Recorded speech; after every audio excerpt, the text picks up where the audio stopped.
in the last 3 financial years at KTRH.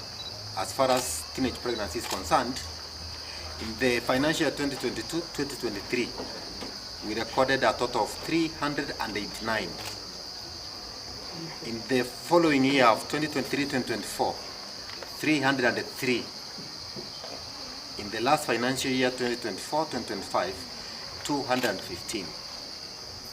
Under the sexual and gender-based violence, in the financial year 2022-2023, we reported a total of 163 cases, out of which 130 reported to the hospital within 72 hours of occurrence. And all those were put under medication to try and prevent transmission of HIV. In the year 2023-2024, we received a total of 268, which was an increase. Out of 268, only 204 came to the hospital within 72 hours of the occurrence. And out of those 204 who came, 201 were put under medication to prevent them from getting infected with HIV.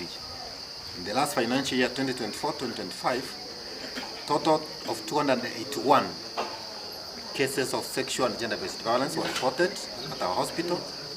Out of 281, only 169 came to the hospital within 72 hours of occurrence. So you can imagine how many went away with the high risk of acquiring HIV, hepatitis B, hepatitis C, and all those other sexually transmitted infections. And out of those 169, 167 were put under medication to prevent transmission of HIV. Why are these statistics important? Because if we're able to report these cases early, among the many interventions we do in the hospital is, number one, we test for pregnancy. If the girl is not pregnant at that time, we are able to give an emergency pill to prevent pregnancy. We test for hepatitis B, hepatitis C, syphilis, and HIV. And if they are all negative, there are medications we put these children or whoever has been raped under, so that we prevent them from getting infected.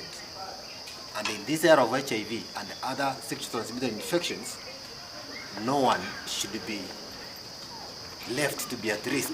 Yet we have medications in our hospitals. So we urge